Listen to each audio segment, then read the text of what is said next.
तो आज हम लोग श्रवण करेंगे जगन्नाथ अष्टकम के तीसरे नंबर श्लोक, श्री जगन्नाथ अष्टकम श्लोक नंबर तीसरा। दो श्लोक में से हमने ये चर्चा की है, हम लोगों ने ये श्रवण किए कि जो जगन्नाथ जी है वो अभिन्न कृष्ण है। उसका प्रमाण क्या क्या दिया गया ना, वो वृंदावन में रमण करते हैं, सदा वृंदावन में वास करते हैं, जिनके हाथों में क्या है, वेणु है, और जो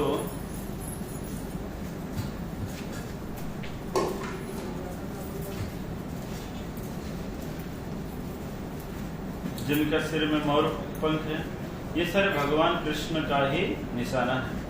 और जगन्नाथ जी को दर्शन करने का फल क्या होता है ना, सहस्र कटाक्षम विदधते, जिनका नेत्र अगर हम लोगों के ऊपर अगर पड़े तो फिर क्या होता है ना, व्यक्ति समस्त प्रकार के दुख से निवारण होता है। तो आज चलते सीखेंगे कि दुख, एक्चुअली दुख कितने प्रकार के हैं। दुख जो होता है मुख्यतः तीन प्रकार के बताए गए हैं, आदि दैविक, आदि आत्मिक और आदि भौतिक। तो दुख का जो मूल कारण है वो है अविद्या। दुख का जो मूल कारण क्या है, अविद्या, और अविद्या ही उसका रूप धारण करता है। फिर बीज, फिर कूटम, फिर पापम। फिर पाप जब हमारे साथ क्या होता है ना, पाप दो रूप से हमारे साथ सामने प्रेजेंट होता है। जैसे आप कभी कभी कोई रेस्टोरेंट में गए हो ना, जैसे गरम गरम डोसा पहले एक तो प्लेट में दे देता है और कुछ बनाता है वहां पे, वो आपने ऑर्डर दे दिया, आपके नाम से ऑर्डर हो गया है, और वहां पे वो बनाता है और एक आपके प्लेट में है। जो प्रारंभ हो चुका है हमारे साथ उसको कहते हैं प्रारब्ध। उसको क्या कहते हैं, प्रारब्ध। और जो प्रारंभ नहीं हुआ है, अभी जो बना रहे हैं, आएगा कुछ समय के बाद आएगा, मगर आएगा जरूर क्योंकि आपने ऑर्डर दिया है, तो आएगा जरूर, उसको कहते हैं अप्रारब्ध। उसको क्या कहते हैं, तो इसलिए दुख जो होता है, चाहे आप चाहो या ना चाहो, मगर आपने ऑर्डर दे दिया है, आपको खाना ही पड़ेगा। अगर नहीं भी खाओगे तो आपको बिल तो भरना ही पड़ेगा। समझ में है ना? तो उसी प्रकार है कि इस जगत में चाहे हम चाहे या ना चाहे तो हमको तो दुख तो भुगतना पड़ेगा। विदुर और मैत्रेय संवाद में एक बात बताया गया है कि व्यक्ति इस जगत में कर्म जो करता है किस लिए, सुखाय कर्माणि करन्ति लोके, इस जगत में सुख प्राप्त करने के लिए कर्म करते हैं, या नहीं? दिन रात किसी को भी फुर्सत नहीं। मगर होता क्या है, उसका उल्टा परिणाम होता है कि मिलता है दुख। क्यों? क्योंकि उसका कारण है अविद्या। क्योंकि व्यक्ति को पता नहीं है कि कौन सा कर्म में सुख है और कौन सा कर्म में दुख है। ये समस्त दुख को कौन नाश कर सकता है ना, भगवान के अमृत जो नेत्र है उनके द्वारा नष्ट हो सकता है।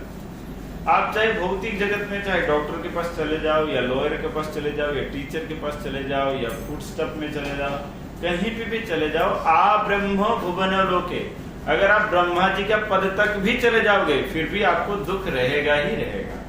क्योंकि ये भौतिक जगत जैसे ही भगवान ने बनाए तो एक चीज उसके ऊपर स्टाम्प मार्क लिख दिए कि दुखालयम अशाश्वतम। इस भौतिक जगत में दुख और अशाश्वतता भरा है। अशाश्वतता मतलब भले आज आपने सेल्फी खींच लिया, बहुत अच्छा फोटो हो सकता है कल वो फोटो के ऊपर, कल वो शरीर के ऊपर झुर्रिया पड़ जाए, है या नहीं? आज जिस चीज को लेकर हम इतना सुखी हो रहे, कल हो सकता है वो चीज ना रहे, या कल हो सकता है अधिक और सुख आ सकता है। अशाश्वतता है, मैंने शाश्वत मतलब चिरता, स्थायित्व नहीं रहता इस भौतिक जगत में। जो चीज आज है वो कल नहीं रहेगा। इसलिए स्थायित्व को प्राप्त करने के लिए क्या करना चाहिए, तब कथामृतम तत्जीवनम कवि विनेरितम कल्वसापहम श्रवणमंगलम श्रीमदासतम भुवि गणन्ति ते भूरिदा जना। तो यहाँ पर कहते हैं तब कथामृतम तप्त जीवनम कवि विदितम कल्मषापहम्। ये भगवान आपका जो कथा है एकमात्र इस भौतिक जगत का दुख को नष्ट कर सकता है। भौतिक जगत का क्या कहा गया है ना, एक दावानल के समान कहा गया। दावानल मतलब जैसे जंगल में आग लगता है, कोई जंगल में जाके आग नहीं लगाता है, किसको फुर्सत है, 1 मिनट के लिए कोई आने के लिए समय नहीं है और जंगल में जाके आग लगाएगा, मगर जंगल में आग अपने आप लग जाता है, समझ रहे हैं। इसलिए इस जगत में कोई नहीं चाहता कि किसी से झगड़ा करे, किसी से ये करे, सब लोग सुखी में रहने के लिए चाहते हैं। मगर इस जगत का नियम है कि वो सुखी रहते वक्त भी दुख हो जाएगा, क्योंकि भगवान ने लिखा है कि भौतिक जगत जो है दुखालय मत्सम। तो इसलिए दुख का एकमात्र सुख क्या है इस भौतिक जगत में, वो क्या है, केवल भगवान का कथा।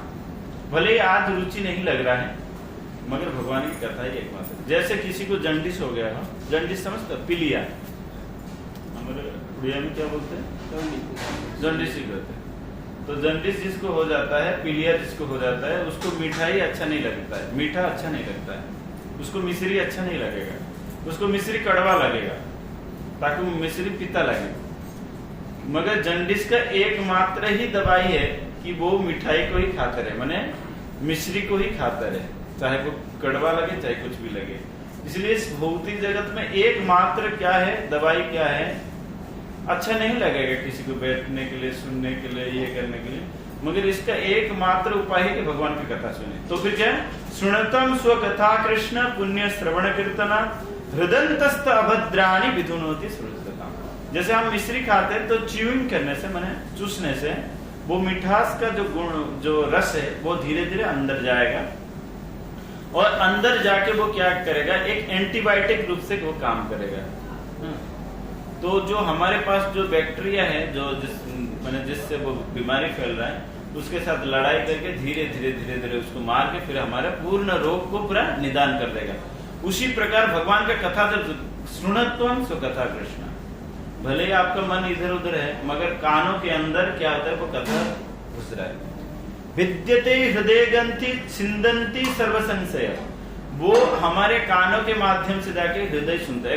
कथा आत्मा सुनता है, कथा शरीर नहीं सुनता है। शरीर तो एक मशीन जैसा है, मशीन को कोई सुनने से कोई फर्क होता है। जैसे मृदंग भी कथा सुन रहे हैं, वैसे मृदंग तो भगवान है ही, उसमें तो कोई सुन नहीं। जैसे कैमरा में कथा सुन रहा है, कैमरा सारे कथा को सुन रहा है, रिकॉर्डिंग भी कर रहा है, वो अपने पास भी रख रहा है, मगर एक भी अप्लाई नहीं कर सकता है या नहीं, कि कैमरा को सुबह उठ जाओ, सुबह उठ के स्नान करो, कैमरा थोड़ी तिलक लगाएगा, ये सुबह उठेगा, मगर सारे कथा को रिकॉर्डिंग करके रखा है। ये विद्यते हृदय ग्रंथि, मगर जो कथा जो आत्मा सुनता है वो हृदय तक जाता है, इंसान का हृदय तक जाता है। विद्यते हृदय ग्रंथि छिंदन्ति सर्व संशय, वो छिंदन्ति मतलब नाश कर देता है। माने जैसे छिंदन्ति मतलब ये, जैसे ये है जिसको कट जाना, वैसे ये छिड़ेगा नहीं, मगर जो हृदय का जो गांठ है, जिसके वजह से रुकावट आता है इस जगत में, वो छिंदन्ति सर्व संशय, समस्त प्रकार का संशय को वो नाश कर देता है। किसका कथा, भगवान का कथा। छिंदन्ति सर्व संशय, इसलिए कहता है कि सुनतम स्वकथा कृष्ण, बार बार भगवान कथा को सुनना चाहिए। सुनतम स्वकथा कृष्ण, इससे होगा क्या, लाभ क्या होगा, वैसे तो बाद में तो प्रसाद तो मिलेगा ही, और क्या लाभ मिलेगा, न पुण्य श्रवण कीर्तन, तो उससे पुण्य मिलेगा। लोग पुण्य कमाने के लिए दान करते हैं, धन देते हैं, तपस्या करते हैं। सबसे बड़ा पुण्य क्या है, तो भगवान का कथा श्रवण करना। जैसे ही सुखदेव गोस्वामी परीक्षित महाराज से मिले, क्योंकि परीक्षित महाराज को कई प्रकार के सलाह देने के लिए आए थे, क्योंकि 7 दिन के अंदर उनको मृत्यु होना था, तो वो सलाह देने के लिए आए। कोई कहे दान करो, कोई कहे तपस्या करो, कोई कहे अभी समय नहीं है, स्कूल खुलवा दो, कुआं खुलवा दो, ऐसे बहुत सारे प्रपोजल आए। मगर कहे कि महाराज आप सिर्फ बैठ के 7 दिन कथा सुनो, इससे पूरा सारे काम हो जाएगा। वो वाला कथा नहीं कि जो कॉन्ट्रैक्ट वाला कथा नहीं कि 20 लाख का ठेका लेके, ये सब नहीं था। सिर्फ क्या ना, एक सुखदेव गोस्वामी थे जो लंगोट मार के कथा कह रहे थे, और परीक्षित महाराज भी लंगोट मार के ही कथा सुन रहे थे, माने ना कोई लेन देन का कोई व्यापार नहीं था। इस प्रकार कथा क्या होता है ना, हृदय में जाके कहते हैं पुण्य श्रवण कीर्तना, इसको श्रवण करने से पुण्य होता है। और पुण्य से क्या होता है? भगवान कहते हैं ये शांतम गतम पापम जनानाम पुण्य कर्मणा, वो पुण्य कर्मा व्यक्ति को वही भजते इमाम दृढ़व्रता, वही व्यक्ति भगवान का भजन कर सकता है। क्यों? क्योंकि देखो एक चीज तो परम सत्य है कि मृत्यु जब आएगा तो एक भी फूटे कौड़ी भी आप लेके नहीं जा सकते। एक जानते हो, एक था सिकंदर, बहुत बड़ा माने इन्वेडर था, मतलब बहुत सारे राज्य को आक्रमण करके बहुत बड़ा राज्य बनाया था सिकंदर। जानते हो ना सिकंदर? कौन बनेगा सिकंदर? ऐसे कुछ है ना। सिकंदर बहुत बड़ा ये था। वो कहाँ का था? पता नहीं, इटली का था ना? कहाँ का था? हाँ, इटली का था। पूरे माने वो उस समय चाणक्य पंडित के टाइम में उसने ये माने चंद्रगुप्त के टाइम में उसने शायद अटैक किया था इंडिया के ऊपर। पूरे आधा धरती को अपने अंडर रख लिया था। मगर जब मरा उसने कहा कि गुरुजी जब मैं मरूंगा तो मेरा हाथ दोनों बाहर रख देना, और हाथ के दोनों बाहर रखना है और हाथ को खुला रखना है। क्यों? तो गुरुजी ने पूछा क्यों, ऐसे क्यों करना? ना, मैंने पूरे राज्य को, पूरे जगत को तो जय करने के लिए प्रयास किया और किया भी उसने। पूरा तो नहीं कर पाया मगर फिर भी जितना उस समय उसको संभव है बहुत बड़ा राज्य उसने स्थापित किया था। बोला कि हाथ इसलिए खुला रखना कि जाते वक्त कहीं मैं एक दो दिनार कहीं हाथ में छिपा के नहीं लेके जा रहा कि आगे चले काम में आएगा, ऐसे नहीं। तो मृत्यु सबका सुनिश्चित है या नहीं? मगर अविद्या इतना बड़ा चीज है कि किसी को समझाता नहीं कि हमारा मृत्यु आएगा, किसी को भी नहीं लगता है। ऐसा लगता है सुबह उठ के कैसे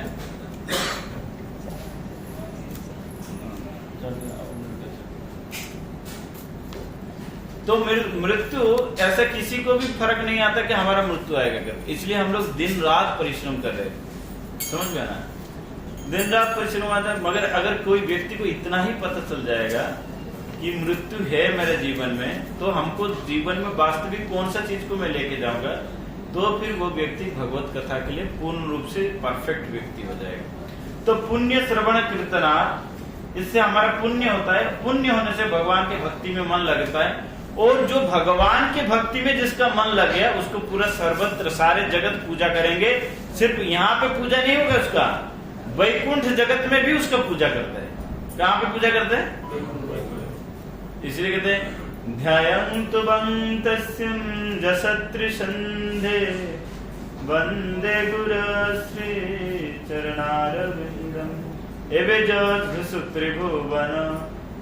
जस घसु को मतलब बोलता है कहाँ पर? त्रिभुवन में। त्रिभुवन मतलब एक तो है भगवत धाम में, एक है इसी मत्स्य जगत में 14 प्लानिटरी सिस्टम में, और एक जो पाताल लोक में भगवान का जो भक्त होते हैं उनका गुण कीर्तन होता रहता है। इसलिए हमने भगवान के गुण कीर्तन 2 दिन में सुने कि किस प्रकार जो जगन्नाथ जी जो है वो अभिन्न कृष्ण है। इसको कौन प्रमाण कर रहे हैं? ना साक्षात शंकराचार्य प्रमाण कर रहे हैं कि जो जगन्नाथ जी हैं कि कदाचित कालिंदी तट विपिन संगीत तरलो, कि वो जगन्नाथ जी जो है वो कभी आनंद मुद्रा में कि वृंदावन के वन में विहार करते रहते हैं, जो सारे गोप वधु के साथ, ब्रज के गोपांगनाओं के साथ भगवान विस्तृत रास करते हैं और आनंद में मग्न होते हुए रहते हैं। सेकंड श्लोक में कहते हैं कि वो भगवान कोई दूसरा नहीं, ऐसा नहीं कि कोई और भी कोई मतलब ऐसे घूम सकता है। तो सेकंड श्लोक में जगन्नाथ जी का स्तुति करते हुए बोलते शंकराचार्य जी कहते हैं कि भुजे सभ्य वेणु श्री शिखपुच्छम कटि तटे दुकुल नेत्रांत सहस्र कटाक्षम विदधते, कि भुजे सभ्य वेणु, जिनके हाथों में क्या शोभायमान हो रहा है? ना वेणु शोभायमान हो रहा है। भुजे सभ्य वेणु शिखपुच्छम कटि तटे, उनके सिर में जो है शिखपुच्छ है। क्या? ना शिखपुच्छ मतलब है कि जो मोर पंख, शिखपुच्छम कटि तटे दुकुल नेत्रांतम सहचर कटाक्षम विदधते। हाँ, और कमर में क्या बांध के रखे? जैसे आज ब्लू कलर, ग्रीन कलर का जो कपड़े बांध के रखे दुकुलम, वो कटी तटे, उनके कटी देश में दुकुल बांध के रखे हैं, और जो अपने करुणा भरी नेत्र में सभी भक्त लोगों को देख रहे हैं। इसलिए जगन्नाथ जी जब रथ में आते हैं वो सिर्फ भक्तों को देखने के लिए आते हैं। आप कोई भी जितना भी दुनिया में फेस्टिवल है आप दर्शन कर लो, एक फेस्टिवल है वो है रथ यात्रा, जिस दिन भगवान अत्यधिक करुणा भरी नेत्र में सबको दर्शन करते रहते हैं कि कौन है, कहां से आए। उस समय ना तो जात पात किसी का भी भेद नहीं कि इंडियन, रशियन या चाइनीज, जापानीज, कोई भी भगवान को दर्शन कर सकता है, कोई भी भगवान को अपने गुहार लगा सकता है। इसलिए भगवान सहचर कटाक्षम अपने भक्त के ऊपर अपने कृपा दृष्टि को बरसाते रहते हैं। ऐसे भगवान कहाँ रहते हैं ना, सदा हमेशा, सदा मतलब हमेशा ना, समय का सूचक करता है। श्रीमद वृंदावन, श्रीमद मतलब जो समस्त ऐश्वर्य संपत्ति से भरा हुआ वो वृंदावन में बसती लीला परिचयो, अपने लीला को विस्तार करते हैं। ऐसे जगन्नाथ स्वामी को मैं प्रणाम कर रहा हूँ। कैसे जगन्नाथ स्वामी को? उसके बाद है महं बोध स्थिरे कनक रुचिरे नील शिखरे वसन प्रसादान्तं सहज बलभद्रेण बलिना सुभद्रा मध्यस्थ सकल शूर सेवावसरदो जगन्नाथ स्वामी नयन पथगामी भवतु में। कहते देखो ये जो अभी तक तो हम वृंदावन का वर्णन सुने, कहते नहीं वही जगन्नाथ जो कृष्ण थे, जो वृंदावन में विहार कर रहे थे, वही जगन्नाथ महान बोधे स्थिर है। वो अभी मोहदधी के तट में वो रह रहे। किसके तट में रह रहे? मोहदधी के तट में रह रहे। एक्चुअली ये मोहदधी कोई साधारण नहीं है। एक बार गोलोक वृंदावन में हुआ क्या था, एक बार गोलोक वृंदावन में भगवान विरजा देवी को बोले कि मैं आऊंगा तुम्हारे निकुंज में, मैं आऊंगा। गोलोक में बहुत निकुंज होता है। निकुंज मतलब जहाँ पर समस्त लता पताओं से छाए रहता है, हाँ, और बहुत सुंदर बैठने के लिए जगह होता है, उसको निकुंज बोलते हैं। तो गोलोक वृंदावन में अगर विरजा देवी बहुत सुंदर अपने कुंज को सजाए, और भगवान ने बोल दिया कि मैं आऊंगा। मगर विरजा देवी का 7 पुत्र थे। कितना पुत्र थे? 7 पुत्र थे। 100 तो नहीं जा रहे। विरजा देवी का कितना पुत्र थे? 7 पुत्र थे। वो भगवान ने बोले कि मैं आऊंगा, तो विरजा देवी क्या बहुत सुंदर से सारे निकुंज को सजा के रेडी कर दिए, खाना पीना जो कुछ भगवान को चाहिए। तब भगवान ने निकुंज को आएंगे, और उसी समय भगवान ने श्री राम को भी बोले कि देखो आप गेट के पास रहना, अगर कभी राधा रानी अगर आए तो उनको थोड़ा रोक के रखना, क्योंकि मैं जा रहा हूँ अभी विरजा देवी के पास, रंगे हाथ में पकड़ा जाऊंगा। इस प्रकार के भगवान ने बोले, और उसको उधर रख के वो आगे चले गए। और विरजा देवी जब भगवान के सेवा कर रहे थे, तभी उनके सारे 7 पुत्र, जैसे आप लोग कथा सुन रहे हो, कभी कभी बच्चे को भी लेके आते या बच्चे पास में भी छोड़ देते, तो बच्चा कभी आके खेलने लग जाता है, पूरी कथा सुनने के लिए नहीं देता है। तो आपको भले ही कथा सुनने में बहुत रुचि रहे, फिर भी बच्चे के कारण थोड़ा बहुत डिस्टर्ब हो ही जाता है। तो उसी प्रकार विरजा देवी भगवान का तो सेवा कर रहे थे, मगर उनके जो 7 पुत्र थे उनको इतना परेशान कर रहे थे कि वो कथा नहीं सुन पाए। इसलिए उनको क्या कहते हैं, अभिशाप दे दिए कि जाओ तुम क्या बन जाओ, तुम्हारे अंदर कोई मिठास नहीं है कि भगवान जो अखिल रसामृत सिंधु है, समस्त रस को प्रदान करने के लिए। एक्चुअली एक बात ध्यान रखना चाहिए, जब हम वृंदावन के निकुंज लीला इत्यादि को जो स्मरण करते हैं, तो हम लोग स्त्री पुरुष का भावना ले लेते हैं कि तो क्या चल रहा होगा। ऐसे नहीं है, जो क्योंकि एक्चुअली ये जो जितना सारे बात है आत्म स्तर में पता चलेगा, जैसे हम लोग को पता नहीं चलता। जैसे कोई व्यक्ति अगर उसके मोतिया हो गया है, मोतिया समझते हैं ना, मोतिया बिंदु जो हो जाता है, उसको ठीक से नहीं दिखाई देता है, वैसे ही हमारे अंदर भौतिकता रहने के कारण हम भगवान को ठीक से नहीं समझ सकते। जितना समझ रहे वो सही नहीं। जैसे किसी के आंखों में मोतिया बिंदु हो गया है, वो वस्तु को ठीक से नहीं देख पाएगा, है या नहीं? कभी देखे हो कोई मोतिया बिंदु? वो कुछ पूछोगे, बोतल दिखाओगे, वो बोलेगा और कुछ बैठा है। उसी प्रकार उसको भगवत वस्तु ठीक ठीक से पता नहीं चलता है। इस भौतिक जगत में स्त्री पुरुष का संबंध है, इवन देवलोक में भी स्त्री पुरुष का संबंध कभी शारीरिक रूप से नहीं होता है, और आध्यात्मिक जगत का तो बात ही क्या करना। इसलिए खोपड़ी लगा सकते हैं कि हाँ वहां पे कैसे होता होगा। जैसे कभी कभी हम अपने पुत्र को देखने से आनंद पाते हैं, वैसे गोलोक वृंदावन में भगवान को देखते ही लोग आनंद पाते हैं। ऐसे नहीं खाली शारीरिक संग से ही सुख मिलेगा, ये सबसे निकृष्ट माना गया है जो केवल भौतिक जगत में। इसलिए इस जगत का नाम है मैथुनागार। मैथुनागार मतलब यहाँ पर केवल लिंग के ऊपर आधारित सारे चिंतन चेतन होता है, इसलिए भक्ति जगत तो सबसे निकृष्ट माना गया है। इसको दुर्गा, इसलिए दुर्गा देवी दुर्ग में रखे हम लोग। जो कुछ भी हो तो उस जगत में भगवान को वो लोग भगवान के सेवा में व्याहत किए। विराज देवी बहुत क्रोधित हो गए और उनको अभिशाप दे दिए कि तुम लोग भगवान के क्या कर रहे हो ना, भगवान के सेवा में बाधा डाल रहे हो, इसलिए तुम लोग क्या खारा बन जाओ, तुम लोग मीठा नहीं रह सकते हो।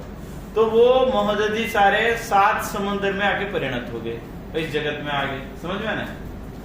तो भगवान ने तो एक्चुअली उनको दिए, भगवान देखे भाई उनके कोई ये नहीं, माँ की गोद में तो बच्चा आना स्वाभाविक है ना, तो भगवान फिर उन लोगों को फिर प्रेम देने के लिए फिर से आए। क्या? मोहन बोधे स्त्रीरे कनक रुचिरे नील शिखरे, वो महोदधि के तट में रहे ताकि महोदधि को भी भगवान के सेवा का सुजग प्राप्त हो सके। और नील शिखरे, भगवान जहाँ पर बैठे कौन सा पर्वत है? नीलगिरी पर्वत। नीलगिरी पर्वत एकदम से बहुत सुंदर, भगवान के कनक रुचिरे, जो सारे कनक मतलब सोने का, सोने का। आप जाओगे जगन्नाथपुरी जाओगे, जगन्नाथपुरी का जो बालू है गोल्डन बालू है। कौन सा बालू है? वो गोल्डन बालू के पर्वत के ऊपर, नील शिखर के ऊपर कौन बैठे? भगवान बैठे हुए। वो भगवान क्या? बसन प्रासादांतम सहज बलभद्रेन बलिनाम। वो किसके साथ बैठे? बलभद्र के साथ। बलभद्र मतलब बलानाम अग्रगण्यम, जो बल में से श्रेष्ठ है। जो दाऊ जी क्या है? बल में से श्रेष्ठ है। और अपने सुभद्रा बहन को बीच में रखते हुए, सुभद्रा मध्यस्थ, भगवान अपने बहन सुभद्रा को लेते हुए वहां पे बैठे हुए। कहाँ पे? कहाँ पे बैठे? आज प्रसाद लेट हो गया सर। कहाँ पे बैठे हैं? नीलगिरी पर्वत के ऊपर बैठे हैं। किसके साथ बैठे हैं? अपने भाई के साथ, अपने बहन के साथ भगवान बैठे हैं नीलगिरी पर्वत के पास, और नीलगिरी के पर्वत के ऊपर और महोदधि के पास। महोदधि के पास भगवान बैठे हैं, सुभद्रा को रखते हैं। और जो समस्त देवादेवी लोग भगवान के सेवा करने के लिए बहुत तत्पर रहते हैं। भगवान के एक, आप जानते हो प्रतिदिन भगवान को दर्शन करने के लिए कई सारे देवादेवी लोग भी आते हैं। एक बार जगन्नाथपुरी में हर दिन कौन आते थे? ब्रह्मा जी आते थे। और ब्रह्मा जी प्रतिदिन आके भगवान का जो निर्माल्य होता है, निर्माल्य समझते हो ना, जो जगन्नाथ जी का जो चावल होता है वो जब सूख जाता है तो उसको निर्माल्य बोलते हैं। वो निर्माल्य को प्रतिदिन पाके, जैसे हम एकादशी के बाद निर्माल्य पाके अपने एकादशी को तोड़ते हैं, वैसे ब्रह्मा जी प्रतिदिन अपने रात पाठ चालू करने से पहले, ऑफिस को जाने से पहले एक बार निर्माल्य पा लेते हैं। जैसे हमारे ब्रज में एक नियम है कि कोई भी हो पहले ब्रजभूमि को, माने ब्रजरज को मस्तक में लगा के फिर दिन शुरू करता है। उसी प्रकार ब्रह्मा जी प्रतिदिन निर्माल्य लेके क्या करते थे? अपने दिनचर्या शुरू करते थे। तो एक दिन भगवान के, अच्छा इसके अंदर कितना निष्ठा है हम थोड़ा परीक्षा कर ले। तो एक दिन ब्रह्मा जी आए आनंद बाजार में, और भगवान क्या किए ना, आनंद बाजार में एक दाना तक नहीं रखी। उस दिन कोई भी नहीं रहा, एक दाना तक नहीं है, कहीं पे भी नीचे ऊपर कहीं पे भी पूछे, कहीं पे भी एक दाना नहीं। ब्रह्मा जी आए, देखे कि एकदम निराश हो गए कि भाई आज कैसे दिन चालू होगा, भगवान का प्रसाद ही नहीं मिला। हाँ, तो प्रसाद है सर्व दुखानाम, भगवान के प्रसाद से समस्त प्रकार के दुख नष्ट हो जाते। कि भाई कोई भी नहीं आया और कोई भी दाना तक भी नहीं मिला प्रसाद, तो क्या करें? तो ब्रह्मा जी इधर उधर देखे और आगे पीछे पड़ोसी अड़ोसी में सारे देखने लगे, मैंने कहीं पे भी उनको एक दाना तक भी क्या नहीं मिला? निर्माल्य प्राप्त नहीं हुआ। तभी ब्रह्मा जी बहुत घबरा गए और भगवान के जो माया रचने के कारण उन्होंने क्या किए ना, एक जो जगन्नाथपुरी में मटका होता है, मटकी में भोग लगता है भगवान को, मिट्टी के बर्तन में। तो एक बर्तन में क्या हुआ, देखे कि कुछ कुत्ते लोग वो बर्तन के अंदर जो प्रसाद है उसको खा रहे मुंह लगा के। तो ब्रह्मा जी ने सोचा कि भगवान परीक्षा कर रहे थे, तो ब्रह्मा जी ने सोचे कि भाई अब तो महाप्रसाद मिल गया, तो वो कुत्ते के पास गए। मगर ब्रह्मा जी का कितना सिर होता है, और कुत्ता का एक गुण होता है कि वो सूक्ष्म शरीर को भी देख लेता है, जानते हो ना आप लोग, जानते हो भूत पिशाच को भी देख के कुत्ता माने भोगता है, जानते हो तो ना? नहीं, भूत पिशाच का सूक्ष्म शरीर रहता है, तो इसलिए ब्रह्मा जी को उसने देख लिया। क्यों? कुत्ता देख लिया। ब्रह्मा जी कितना सिर है? अरे जब दूसरे बाहर का लोग जब आ जाते तो कुत्ता अपने गली में घुसने के लिए नहीं देता है या नहीं? तो ब्रह्मा जी को देखा होगा तो फिर कुत्ते लोगों को क्या हुआ होगा, एकदम से कुत्ता लोग सब भोगने लगे। कुत्ता जैसे ही भोगा तो 4-5 कुत्ता और आ गया और ब्रह्मा जी को खदेड़ने लगे। मगर कुत्ता का है कि डरता तो कुत्ते भी डरता है, ऐसे नहीं। भोगने के कारण है कि हम डर रहे हैं आपको, आप यहाँ से भाग जाओ। मगर ब्रह्मा जी कहे कि जब तक भगवान का प्रसाद नहीं मिलेगा तब तक तो हम जाएंगे ही नहीं। और जगन्नाथ जी का महाप्रसाद इतना दुर्लभ है, तो वो क्या किए ना, कुत्ते भोगा, फिर भी ब्रह्मा जी खातिर ना करते हुए जिस बर्तन से कुत्ता भगवान का प्रसाद पाया, उसी प्रसाद को ब्रह्मा जी उठा के पाए। समझे ना?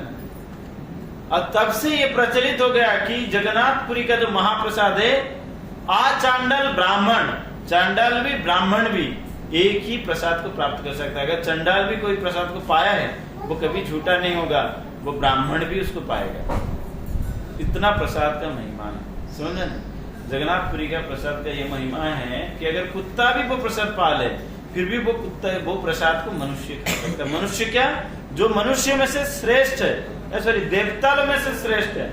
ब्रह्मा जी जो भगवान अपने बुद्धि से जिसको प्रकट किए, भगवान के स्वयं बच्चे, वो भी इस प्रसाद को प्राप्त किए। कौन?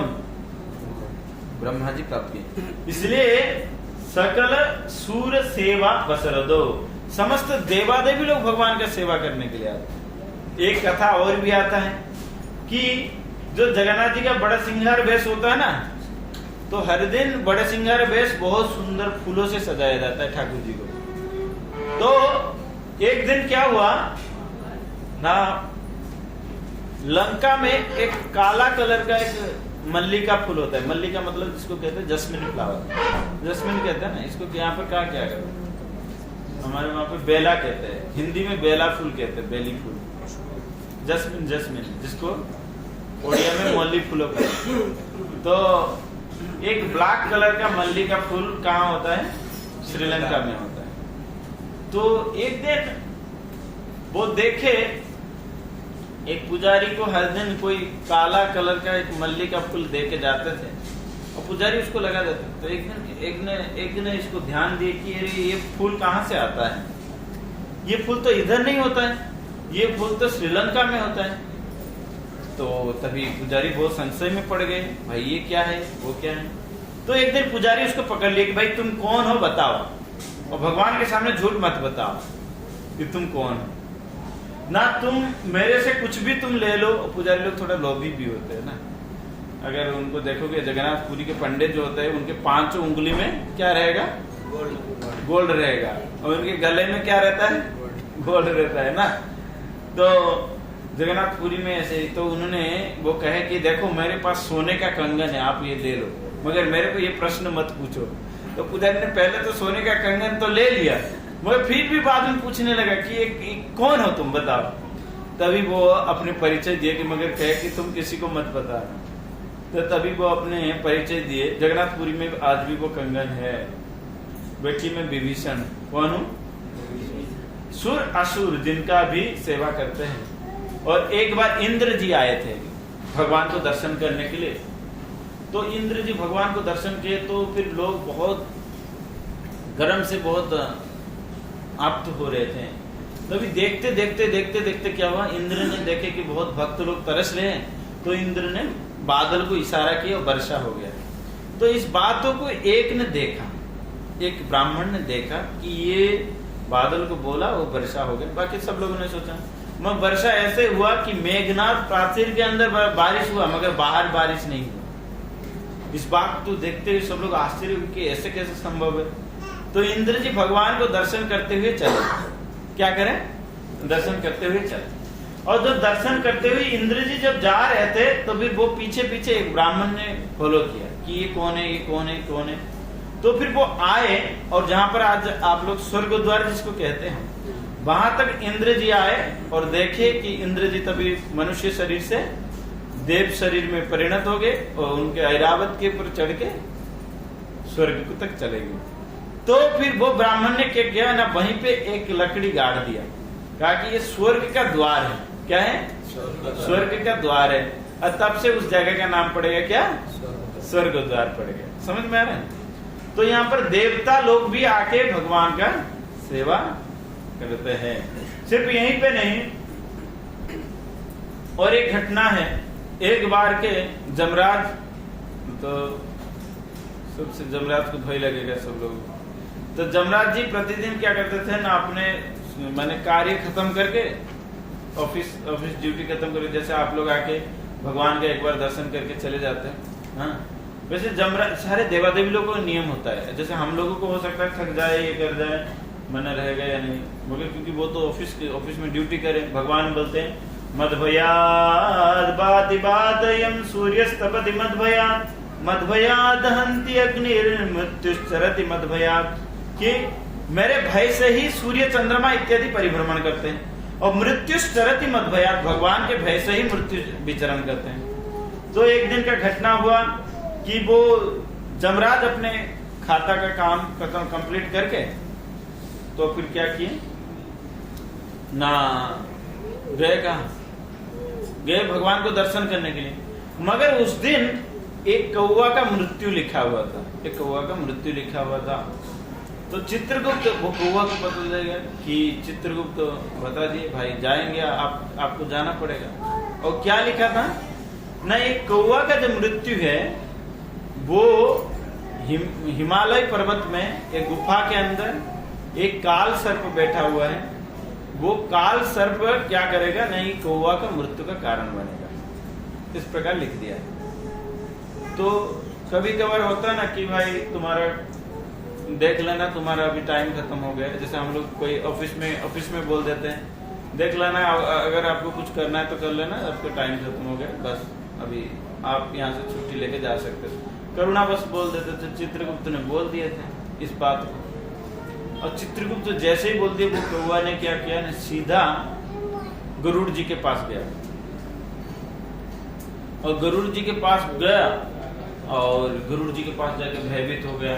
तो गरुड़ जी क्या किए, कहे ठीक है कोई बात नहीं, नहीं गरुड़ जी के पास नहीं, वो कौवा पहले भगवान के पास आया और गरुड़ स्तंभ के ऊपर बैठा। तो गरुड़ स्तंभ के ऊपर बैठा तो जमराज जी उस दिन लेट हो रहे थे अपने ऑफिस से, क्योंकि वो आया नहीं। और जगन्नाथपुरी का जो एरिया है वो जगन्नाथ जी के, वो जमराज का एरिया नहीं है। उधर एक शिव जी है जिसका नाम है जम्बेश्वर महादेव, समझे ना। जमराज को खदेड़ दिए थे वहां पे, जानते हो ना, मार्कंडेय ऋषि प्रसंग में है कि जमराज को खदेड़ दिए थे वहां पे जमराज का कोई अधिकार नहीं है। जगन्नाथपुरी में जमराज का वो जुरिडिक्शन नहीं चलता है वहां पे जैसे हमारे यहाँ पे बहरीन में इंडियन गवर्नमेंट का कोई काम नहीं करेगा, भले एम्बेसी देके कुछ करा सकता है, मगर लॉ यहाँ का लागू नहीं होगा। अगर यहाँ पर लॉ लागू हो जाएगा तो फिर आप कहोगे नहीं, इंडिया में तो हम लेफ्ट में चलाते तो यहाँ पे भी चलाएंगे, फिर आपको भारी चालान देना पड़ेगा, है या नहीं। तो वैसे ही जगन्नाथपुरी में इनका काम नहीं करता है, किनका, जमराज का। फिर भी जमराज वेट किए देखे कि आए नहीं, चलो एक के लिए थोड़ी मैं भगवान का दर्शन बंद कर दूंगा। तो जमराज जी आए, तो जमराज जी आके देखे कि वो कौवा कहाँ बैठा है, वो गरुड़ स्तंभ के पास बैठा है, गरुड़ जी के पास। और गरुड़ जी के पास तो बैठा है मगर उसको भगवान को दर्शन करने में मन नहीं है। अभी क्या है, अभी तो मृत्यु है।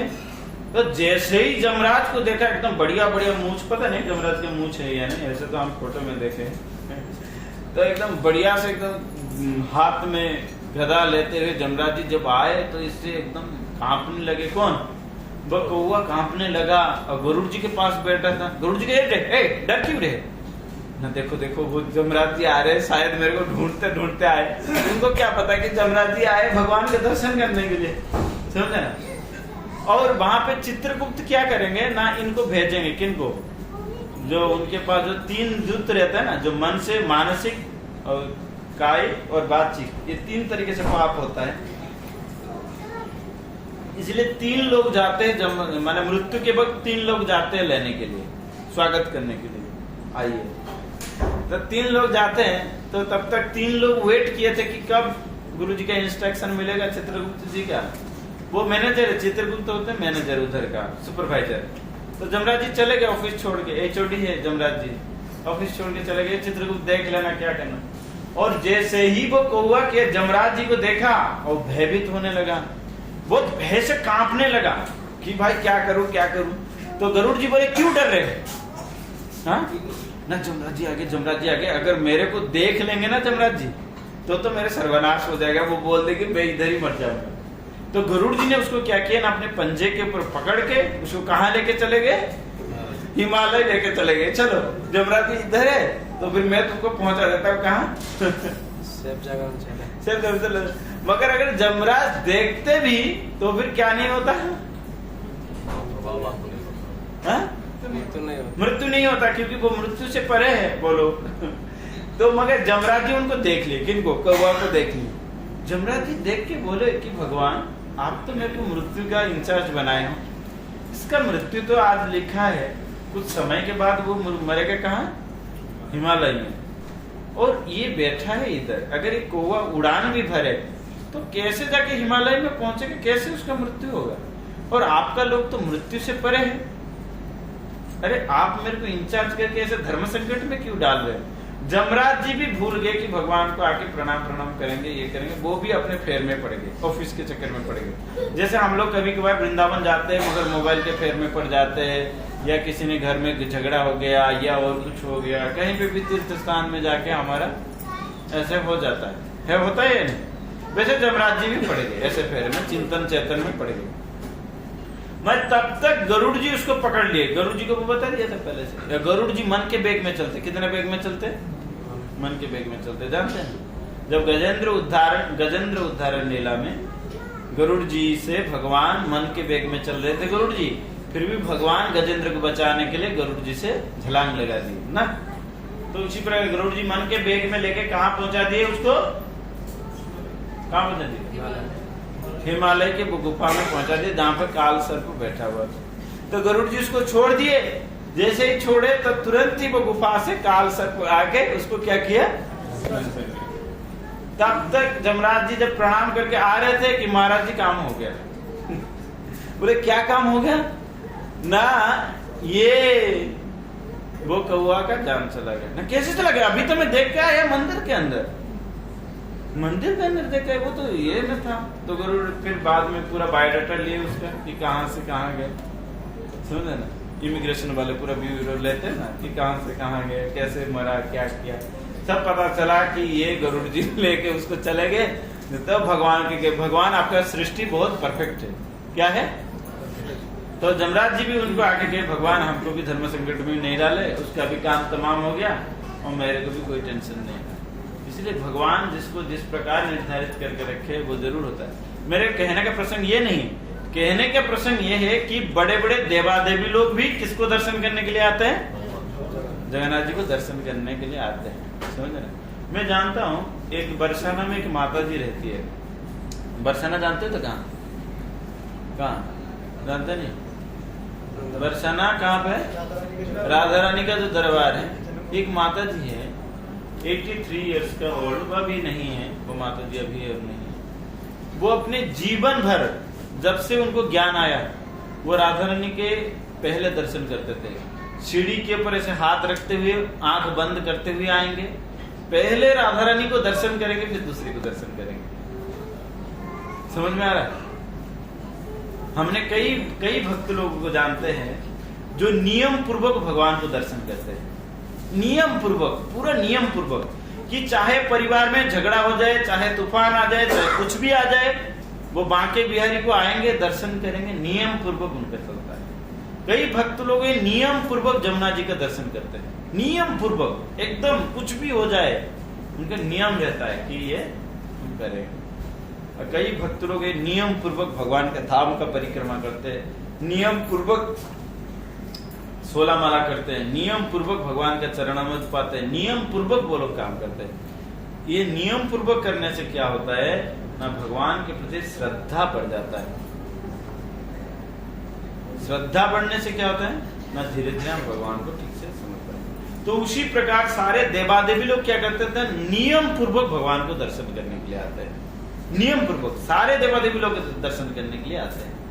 और एक घटना बताता हूँ। एक बार जगन्नाथपुरी में एक पंडा था, और जानते हैं पंडे लोग अभी रथ यात्रा हो तो रथ में कई सारे पार्श्व देवादेवी रहते हैं। देखे हो ना, देखे हो जगन्नाथपुरी में रथ यात्रा, रथ को देखे कई सारे पार्श्व देवी रहते हैं।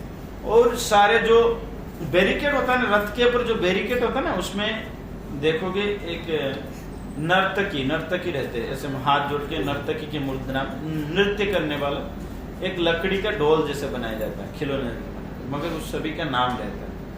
तो रथ यात्रा जैसे ही खत्म हो गया तो एक पंडे के बच्चे ने क्या किया ना, वो लकड़ी को, वो नाचने वाला जो नर्तकी जो हाथ जोड़ के जो खिलौना है उसको ले लिया, तो लेके उसको अपने घर चला गया।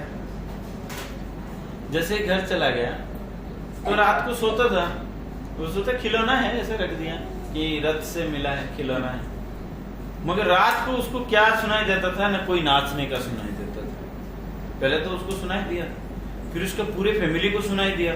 जैसे छत के ऊपर कोई नाचता है, आप कई सारे भूत का मूवी देखे होंगे कि छत के ऊपर कोई नाच रहा है और नाचने का बहुत माने मृदंग बजेगा, ये बजेगा, तो सब लोग एकदम से डर गए, सब लोग डर गए। तो उन्होंने पूछे, उनके पिताजी ने पूछे कि तुमने कुछ गड़बड़ काम किया है क्या? ये नहीं, और इसको कौन ध्यान दे? तो फिर देखे कि वो नर्तकी का वो क्या है, वो खिलौना को लेके आ गए। तो फिर दूसरे दिन उसको पिताजी ने पूरा वो खिलौना को लेके, खिलौना नहीं मतलब नर्तकी का जो नृत्य करने का जो मूर्ति है उसको लेके फिर से रख दिया। अब लोग जानते हो जो रथ का जो लकड़ी होता है, भगवान जगन्नाथ जी का जो रथ का लकड़ी होता है, हर एक लकड़ी का नाम होता है। ऐसे नहीं कि कोई इधर ये थोड़ा शॉर्टेज पड़ रहा है, थोड़ा सा पेच मार दो, इस प्रकार का नहीं होता है। हर एक लकड़ी का नाम होता है और कितने लकड़ी लगेगा उसका पूरा नाम, समझ में ना। तो इस प्रकार जो समस्त देवादेवी वहां पे जीवंत अवस्था में और भगवान जी को करते हैं। अगर और एक भी देखोगे, जगन्नाथपुरी में जाके जगन्नाथ जी को दर्शन करोगे, गरुड़ स्तंभ के पीछे, गरुड़ स्तंभ के पीछे दो देवादेवी है। कौन है? शिव ब्रह्मा। आप दाहिने साइड में देखोगे ब्रह्मा जी है, सॉरी बाएं साइड में ब्रह्मा जी है। अगर भगवान की तरफ आप देख रहे हो तो गरुड़ स्तंभ के पीछे जहां पर महाप्रभु ने हाथ दे के दर्शन किए थे, तो महाप्रभु जिस तरफ अपने बाएं हाथ रखे थे उस तरफ ब्रह्मा जी है, और दाहिने तरफ देखोगे शिव जी है। और क्या कर रहे हैं? भगवान को हाथ जोड़ के स्तुति कर रहे हैं, समझे ना। तो इस प्रकार वो जगन्नाथ जी है, और वही जगन्नाथ जी कौन है? जो वृंदावन के कृष्ण है, वही आके लीला रचा है। जो नील पर्वत है वो द्वारिका रूप से विराजमान है, और जो सुंदरांचल पर्वत है वो किस रूप से? श्री वृंदावन भूमि के रूप से परिचित है। इस प्रकार भगवान उत्कल प्रदेश में भी अपने वृंदावन लीला को की है। अगर आप लोगों में से कोई प्रश्न है तो ले सकते हैं, आप लोग सुना लेट हो जाए।